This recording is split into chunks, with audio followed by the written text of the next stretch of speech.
आदरणीय रामराजे निंबाळकरजी, विधानसभेचे अध्यक्ष आदरणीय हरिभाऊ नाना बागडे, विधान परिषदेचे उपसभापती माणिकरावजी ठाकरे, संसदीय कार्यमंत्री विनोदजी तावडे, आपल्या राष्ट्रकुल संसदीय मंडळाचे खजिनदार आमदार आशिष शेलारजी, या विधानमंडळाचे प्रधान सचिव श्री अनंत कळसेजी, या ठिकाणी विविध विद्यापीठातनं आलेली सर्व प्राध्यापक मंडळी आणि सर्व विद्यार्थी भगिनी आणि बंधूंनो, आपल्या सर्वांचं या राष्ट्रकुल संसदीय मंडळाच्या अभ्यास वर्गामध्ये स्वागत करताना मला अत्यंत आनंद होतोय। आपण सर्व लोक नशीबवान आहात। याचं कारण ज्या सभागृहामध्ये बसण्याकरता अनेक लोक तहयात मेहनत करतात आणि अपेक्षा ठेवतात, स्वप्न पाहतात की कधीतरी या सभागृहामध्ये प्रवेश मिळावा, आपल्याला बिना दिक्कत या सभागृहामध्ये प्रवेश मिळाला आहे आणि त्याच जागांवर आपण सर्व बसला आहात। फक्त ही सत्तारूढ पक्षाची आहे, ती विरोधी पक्षाची बाजू आहे। सत्तारूढ पक्षाच्या बाजूला बसलेल्यांनी तसं वागू नये, विरोधी पक्षाच्या बाजूला बसलेल्यांनी तसं वागू नये, एवढीच अपेक्षा आहे। खरं तर आपली लोकशाही जी आहे हिची रचना इतकी सुंदर आहे की मी नेहमी असं म्हणतो की आमच्या संविधानानं आम्हाला दिलेली लोकशाही या देशासमोर असलेल्या प्रत्येक प्रश्नाचं उत्तर देऊ शकण्याची क्षमता ही या लोकशाहीमध्ये आहे। आणि एक प्रशासक म्हणून, एक राजकीय कार्यकर्ता म्हणून मला कुठल्याही प्रश्नाचं उत्तर शोधण्याकरता कुठल्या अभ्यासकाकडे जायची आवश्यकता नाही आहे। भारताच्या संसदेच्या प्रथा आणि परंपरांमध्ये मी डोकावून बघितलं, त्याच्या कामकाजाकडे मी डोकावून बघितलं आणि भारताच्या संविधानात जर मी डोकावून बघितलं तर देशासमोरच्या प्रत्येक आव्हानाचं, प्रत्येक प्रश्नाचं उत्तर हे या संसदीय कार्यप्रणालीमध्ये आणि आमच्या संविधानामध्ये आपल्याला त्या ठिकाणी मिळतं। आणि मला असं वाटतं की या सगळ्या रचनेतनंच आपली लोकशाही ही सातत्याने प्रगल्भ होते। मी अनेक वेळा असं म्हणतो की आपल्या संसदेचं, विधानमंडळाचं कामकाज, त्याचं जे मूल्यमापन आहे, हे मूल्यमापन माध्यमांच्याकडून फार शब्द योग्य नाही पण संकुचित पद्धतीने केलं जातं। सभागृहातला गोंधळ अधिक दाखवला जातो, वेलमध्ये आलेले आमदार, खासदार हे अधिक दाखवले जातात, कारण त्याला न्यूज व्हॅल्यू आहे। आमदारांनी दिवसभर खूप चांगलं कामकाज केलं असं जर कोणी छापलं तर कोणी ती बातमी वाचत नाही, पण आमदारांनी गोंधळ घातला तर ती आपल्या इलेक्ट्रॉनिक मीडियालाही एक 3-4 तास आपलं ते फ्लॅश असं करता येतं, विधानमंडळात गदारोळ, विधानमंडळात गोंधळ। पण माझा दावा आहे की विधानमंडळाच्या इतिहासामध्ये जर एकूण कामकाज आणि गोंधळ यांची तुलना आपण केली तर गोंधळ हा 1% देखील आपल्याला मिळणार नाही। इतक्या मोठ्या प्रमाणात विधानमंडळामध्ये कामकाज चालतं आणि या विधानमंडळाच्या कामकाजाच्या शेवटच्या दिवशी माननीय सभापती विधान परिषदेमध्ये आणि माननीय अध्यक्ष विधानसभेमध्ये किती कामकाज झालं, किती तास वाया गेले, किती तास कामकाज अपेक्षित होतं, असा सगळा आढावा घेतात। आणि आजपर्यंतचा माझा अनुभव आहे की या सगळ्या आढाव्यामध्ये किमान महाराष्ट्राच्या विधानमंडळातल्या दोन्ही सभागृहांमध्ये वाया गेलेला वेळ हा वगळला तरी अपेक्षित कामकाजाच्या वेळापेक्षा कितीतरी तास जास्त काम हे दोन्ही सभागृहांनी केलेलं आपल्याला पाहायला मिळतं। आणि या सगळ्या लोकशाहीच्या प्रक्रियेमध्ये याची रचना इतकी सुंदर आहे। आपल्याला माहिती आहे की आपण ज्याला आपण लोकशाहीची 3 स्तंभ म्हटली आहेत त्याच्यामध्ये एक आपली ज्युडिशियरी आहे जी पूर्णपणे इंडिपेंडंट आहे, दुसरं आपलं एक्झिक्युटिव्ह आहे आणि तिसरं आपलं लेजिस्लेचर आहे। अनेक वेळा लोकांना असं वाटतं की एक्झिक्युटिव्ह म्हणजे IAS अधिकारी. IAS अधिकारी एक्झिक्युटिव्ह नाही आहेत. IAS अधिकारी सरकार नाही आहे. एक्झिक्युटिव्ह किंवा सरकार हे मंत्री आहेत. आणि त्याची रचना इतकी चांगली केली आहे की आपण ज्युडिशियरीला कोणालाही उत्तरदायी ठेवलेलं नाही. त्याचं इंडिपेंडन्स आपण एन्श्युअर केलं आहे.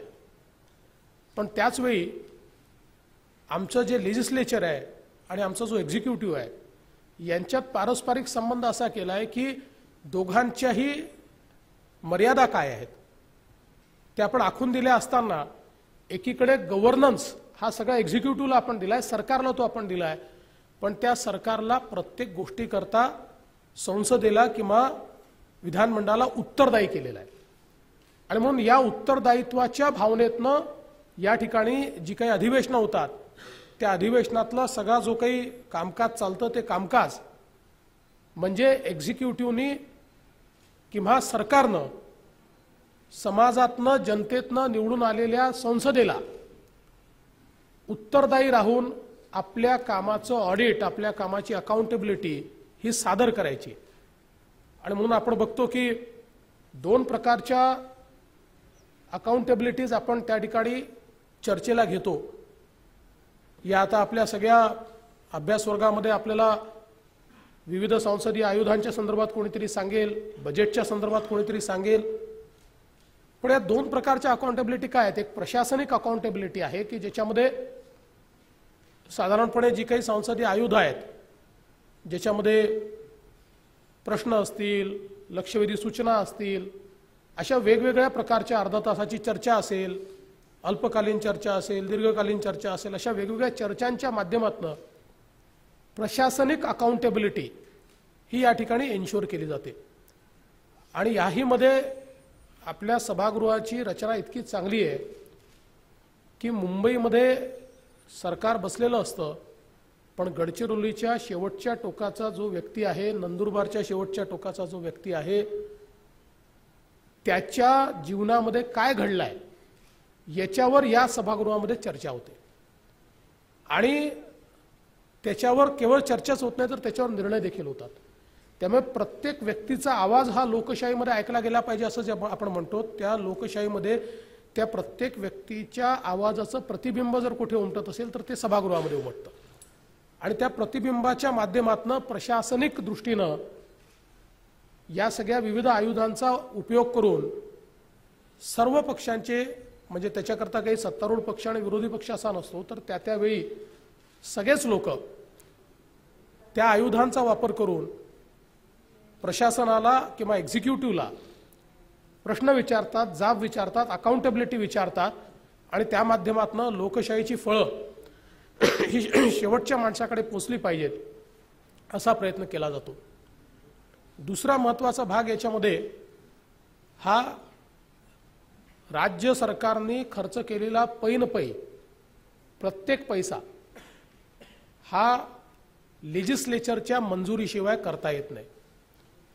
त्यामुळे हा दुसरा अंकुश हा लेजिस्लेचरचा एक्झिक्युटिव्हवर आहे की एक्झिक्युटिव्हला काम करण्याचं स्वातंत्र्य पूर्ण आहे. निर्णय घेण्याचे सगळे अधिकार एक्झिक्युटिव्हचे आहेत, ते लेजिस्लेचरचे नाही आहेत. लेजिस्लेचर कायदे बनवण्याकरता आहे. पण प्रत्येक पैनपै जी खर्च होते तिचा अकाउंट हा आपल्याला या ठिकाणी लेजिस्लेचरला मांडावा लागतो. आणि म्हणून हे जे काही 3 अधिवेशन आहे त्याच्यामध्ये मार्चचं अधिवेशन जे बजेटचं अधिवेशन असतं ज्याच्यामध्ये अर्थसंकल्प मांडला जातो, त्या अर्थसंकल्पामध्ये मागील वर्षाचे काय अनुभव आहेत, काय ठरलं होतं आणि काय झालं हे मांडावं लागतं. त्यासोबत पुढील वर्षाकरता अंदाज काय आहेत ते मांडावे लागतात. आणि याही मूळ अर्थसंकल्प मांडल्यानंतर प्रत्येक विभागशः त्याच्यावर चर्चा होते. प्रत्येक विभागाला आपल्या मागण्या मांडाव्या लागतात की मी रस्त्यांकरता पैसे का मागितले आहेत, किती मागितले आहेत, मी आरोग्याकरता किती पैसे मागितले आहेत, आरोग्य विभागाच्या अंतर्गत माझ्या 10 स्कीम चालतात, या 10 स्कीमचं एवढे पैसे मला हवे आहेत. आणि मग ज्यावेळेस मंत्री त्या मागण्या मांडतो त्याच्यावर चर्चा होते की मागच्या वेळेस तुम्ही काय केलं, हे चांगलं केलं नाही, हे योग्य केलं नाही, हे झालं, हे नाही झालं. त्यामुळे कंप्लीट स्कॅनिंग विभागाचं हे या चर्चांच्या माध्यमातून होतं. आणि दिलेल्या प्रत्येक पैशाची अकाउंटेबिलिटी ही सादर करावी लागते, ती विचारता येते. आणि खरं तर लेजिस्लेचरला हा अधिकार देखील आहे की वेगवेगळ्या प्रकारच्या मोशन्सच्या माध्यमातून एखाद्या खर्चाला नामंजूर करायचं ठरवलं तर लेजिस्लेचर सांगू शकतं की आम्हाला हा खर्च मंजूर नाही आहे. आणि तो जर लेजिस्लेचरने सांगितलं की आम्हाला मंजूर नाही आहे तर तो पैसा खर्च करता येत नाही. आपण या ठिकाणी प्रत्येक जो पैसा खर्च करतो तर आपण असं म्हणतो की आलेला राज्यातला सगळा पैसा हा राज्याच्या तिजोरीमध्ये जातो. आणि राज्याच्या तिजोरीची चाबी कोणाकडे आहे तर ती सरकारकडे नाही आहे, ती लेजिस्लेचरकडे आहे. लेजिस्लेचर जे बिल तयार करतं ॲप्रोप्रिएशनचं, हे ॲप्रोप्रिएशनचं बिल म्हणजे हा जो कायदा आहे हा कायदा ही तिजोरीची चाबी असते. ॲप्रोप्रिएशनच्या बिलामध्ये जे नाही तो खर्च सरकारला पैसे असले तरी करता येत नाही. आणि म्हणून ही सगळी व्यवस्था इतकी चांगली आहे की लोकांसमोर, लोकांनी निवडून दिलेल्या लोकांसमोर सत्ता निरंकुश होऊ नये. सत्तेला जर अधिकार ठेवला आणि त्याला जर जबाबदेही ठेवलं नाही तर सत्ता निरंकुश होऊ शकते. आणि म्हणून सभागृह हे सत्तारूढ पक्ष, विरोधी पक्ष अशा सगळ्या प्रकारच्या लोकांनी त्याच्यावर चर्चा करून ज्यावेळी विनियोजन विधेयक म्हणतो आपण, ते विनियोजन विधेयक जेव्हा मंजूर होतं त्यानंतरच एक पैसा जरी सरकारला खर्च करायचा असेल तर तो पैसा खर्च करता येतो. आणि म्हणून एकीकडे या फायनान्शियल सगळ्या जे काही अधिकार आहेत आणि हा फायनान्शियल बिझनेस आहे, हा अतिशय महत्त्वाचा बिझनेस आहे. आणि याच्यामध्ये देखील आपण मूळ मार्चचं जे अधिवेशन असतं त्या अधिवेशनामध्ये अर्थसंकल्प मांडतो. त्यानंतर जुलैचं अधिवेशन येतं त्यावेळी मार्चमध्ये ज्या गोष्टींचा अंदाज आला नाही किंवा एखाद्या गोष्टीवर अधिक खर्च झाला, अंदाजापेक्षा जास्त झाला, किंवा एखाद्या पदामध्ये खर्च कमी झाला आणि त्याची आवश्यकता नाही आहे तर रिॲप्रोप्रिएशन करता येतं, पुनर्विनियोजन करता येतं. त्यावेळेस पुन्हा ज्या काही विभाग आहेत त्या विभागांना पुन्हा लेजिस्लेचर समोर जाऊन सांगता येतं की आम्हाला हे बदल पाहिजेत, आम्हाला ही अधिकचा निधी पाहिजे. पुन्हा त्या मागण्या त्यांना मांडाव्या लागतात, पुन्हा त्या मागण्या त्यांना मंजूर करून घ्याव्या लागतात. आणि तेच पुन्हा डिसेंबरमध्ये होतं. डिसेंबरमध्ये पुन्हा वर्षभराचा आढावा जो आहे तो आढावा घेतला जातो आणि त्यात पुन्हा रिॲप्रोप्रिएशन आपण करतो. पुन्हा मार्चमध्ये मागच्या वर्षीचं कंप्लीट रिॲप्रोप्रिएशन आपण करतो आणि नवीन वर्षीचा जो काही अर्थसंकल्प आहे तो मांडतो. त्यामुळे या सगळ्या प्रक्रियेमध्ये हा जो काही एक्झिक्युटिव्ह आहे, जे सरकार म्हणून ज्याला आपण म्हणतो, त्या सरकारला पूर्णपणे उत्तरदायी ठेवण्याचं काम हे संसदेनं किंवा आपल्या लेजिस्लेचरनं केलं आहे. आणि तिसरा सगळ्यात महत्त्वाचा बिझनेस हा जर लेजिस्लेचरचा काही असेल तर कायदे मंडळ आहे. कायदे करणं हे या सभागृहाचा सार्वभौम अधिकार आहे आणि कर्तव्य देखील आहे. आपल्याला माहिती आहे की आपल्या देशांमध्ये आपण संविधानात 3 सूची केल्या आहेत. एका सूचीमध्ये फक्त संसद कायदा करू शकतं, एका सूचीत फक्त राज्य सरकार कायदा करू शकतं आणि एक समवर्ती जी सूची आहे त्याच्यामध्ये दोघांनाही अधिकार आहेत. त्या अधिकाराचं संसदेनं नीट मूल्यमापन करून वाटप करून दिलं आहे. समजा संसदेच्या आणि दोघांच्या अधिकारातला कायदा तर कुठला कायदा राष्ट्रपतीपर्यंत जाईल या संदर्भातल्या सगळ्या तरतुदी या संविधानात आहेत. त्याच्या डिटेलमध्ये मी आता जाणार नाही. पण या सगळ्या जे काही कायदा करण्याची ही जी प्रक्रिया आहे ही प्रक्रिया देखील इतक्या चांगल्या प्रकारे या संपूर्ण संसदीय लोकशाहीमध्ये डिफाईन केली आहे की त्याच्यावर चर्चा होते. अनेक वेळा जे महत्त्वाचे कायदे असतात हे महत्त्वाच्या कायद्यांवर 2-2, 3-3 दिवस चर्चा होते आणि खूप वेळा तर असं होतं की सभागृह एकमत करून असं सांगतं की हा महत्त्वाचा कायदा आहे, त्यामुळे सभागृहात याच्यावर मेरिटवर चर्चा होऊ शकणार नाही. त्यामुळे एक संयुक्त चिकित्सा समिती याची तयार करा आणि मग अशा वेळी विधानसभा आणि विधान परिषदेच्या सर्व गट जेवढे आहेत, तिथे जेवढे पक्ष आहेत त्यांच्या सदस्यांचं रिप्रेझेंटेशन असलेली एक कमिटी ही तयार केली जाते आणि ती कमिटी रोज किंवा त्याच्या जेव्हा बैठका होतात आठवड्यातनं एकदा, असं अनेक दिवस त्या बैठका चालतात. त्या बैठकांमध्ये बसून क्लॉज टू क्लॉज प्रत्येक ओळ त्या कायद्याची वाचली जाते, त्याच्यावर डिबेट केली जाते आणि अनेक वेळा कायदा लोकांच्या सूचनांकरता प्रसारित केला जातो की त्यातनं लोकांच्या सूचना आल्यानंतर ही समिती, म्हणजे असे अनेक कायदे पाहिलेत. मला आठवतं की शिक्षणाच्या संदर्भात आपण जो फी रेग्युलेटरीचा कायदा तयार केला होता त्याच्यावर 22,000 सूचना आल्या होत्या आणि त्या सूचनांना सुनावणी दिली होती. म्हणजे त्यातले सगळे काही सुनावणीला आले नाही, पण जेवढे लोक आले त्यांना सुनावणी दिली या समितीने. आणि त्याच्यानंतर शेवटी हे जे काम आहे याला कलेक्टिव्ह विजडम आपण म्हणतो. Out of collective wisdom it should evolve. आणि कलेक्टिव्ह विजडम म्हणजे काय तर लोकशाहीमध्ये अधिकाधिक लोकांचं ज्याला समर्थन आहे त्याला आपण कलेक्टिव्ह विजडम म्हणतो. या कलेक्टिव्ह विजडम मधनं या सगळ्या गोष्टी बाहेर येत असतात. तर अशा प्रकारचे कायदे तयार करताना आणि साधारणपणे कायद्यांवरची चर्चा ही मेरिटवर अधिक होते. त्याला पॉलिटिकल ओव्हरटोन हा थोडा असतो पण फार नसतो. पॉलिटिकल ओव्हरटोन त्याला कमी असतो. एखाद्या दुसऱ्या चर्चेला पॉलिटिकल ओव्हरटोन जास्त असतो कारण शेवटी लोकशाही आहे, प्रत्येक पक्ष आहेत, त्यांचे विचार आहेत.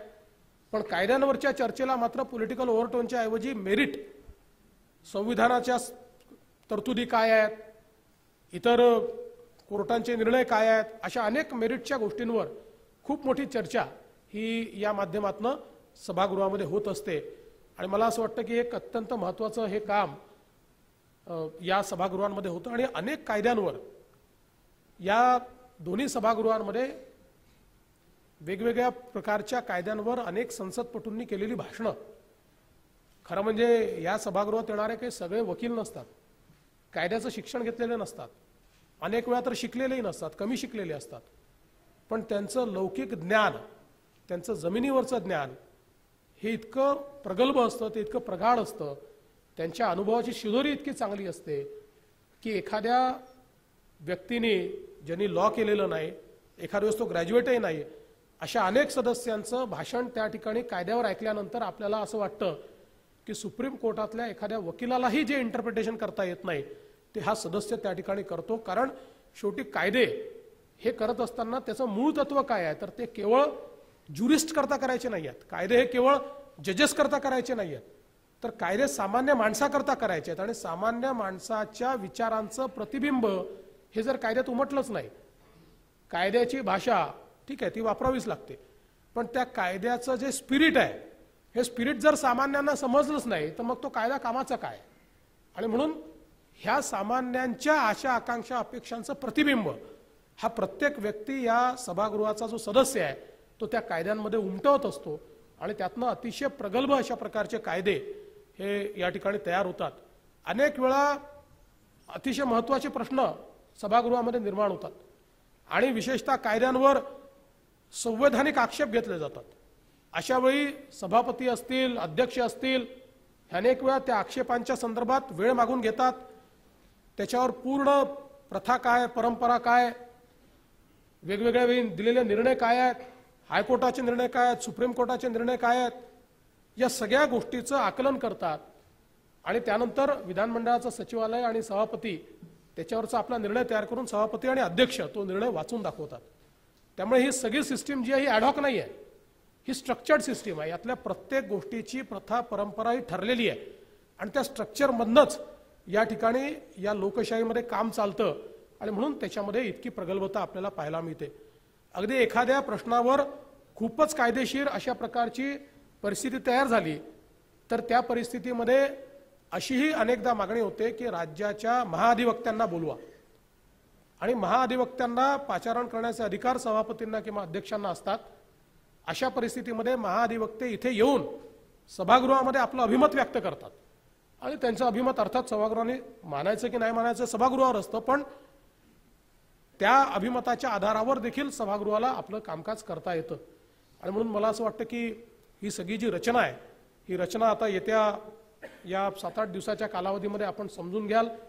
खूप वेगवेगळ्या प्रकारचे सभागृहामध्ये काम करणारे वक्ते हे आपल्यासमोर येणार आहेत, वेगवेगळे पैलू आपल्याला त्या ठिकाणी सांगणार आहेत. आणि मला असं वाटतं की वेगवेगळे प्रश्न जे राज्यासमोरचे आहेत त्या प्रश्नांवर देखील आपल्याला या ठिकाणी मार्गदर्शन मिळणार आहे. मला असं वाटतं की माझा विश्वास आहे की ज्यावेळी हा वर्ग संपवून आपण जाल, आपण सगळे प्रगल्भ तर आहातच, पण आपल्याला हे निश्चितपणे लक्षात येईल की आपल्या प्रगल्भतेमध्ये प्रचंड मोठी वाढ या ठिकाणी झाली आहे. आणि राज्यातले अतिशय तयार विद्यार्थी की ज्यांना राज्यातले प्रश्न माहिती आहेत, ते प्रश्न सोडवण्याकरता उपाययोजना काय हे माहिती आहे, या लोकशाहीला अपेक्षित असलेले अशा प्रकारचे नागरिक या ठिकाणून या संसदीय लोकशाहीच्या वर्गाच्या माध्यमातून तयार करण्याची जी काही अपेक्षा राष्ट्रकुल संसदीय मंडळाची आहे ती निश्चितपणे पूर्ण होईल. एक अतिशय चांगला या ठिकाणी सूचना माननीय सभापती महोदयांनी केली आहे. मला असं वाटतं ती व्यवस्था कदाचित असेल नसेल तर याचा फीडबॅक जो आहे तो चांगल्या प्रकारे सगळ्यांकडून आपण घेतला पाहिजे की एक तसं स्ट्रक्चर्ड फीडबॅक तयार करून जाताना प्रत्येकाने तो फीडबॅक हा आपल्याला या ठिकाणी दिला तर त्यातनं त्यांना काय वाटलं हेही समजेल, काही बदल करायचे असतील तर तेही समजतील आणि त्यातनं चांगल्या प्रकारचं काम हे आपल्याला निश्चितपणे या ठिकाणी करता येईल. आपल्या सर्वांना मी मनपूर्वक शुभेच्छा देतो. राष्ट्रकुल संसदीय मंडळाला मनपूर्वक त्यांचे आभार मानतो की सातत्याने हे वर्ग या ठिकाणी चालवून त्या माध्यमातून या लोकशाहीकरता नवनवीन सैनिक तयार करायचं काम हे राष्ट्रकुल संसदीय मंडळाकडनं या ठिकाणी होतं. आपल्या सर्वांचं या ठिकाणी स्वागत करून मी माझं बोलणं संपवतो. जय हिंद, जय महाराष्ट्र.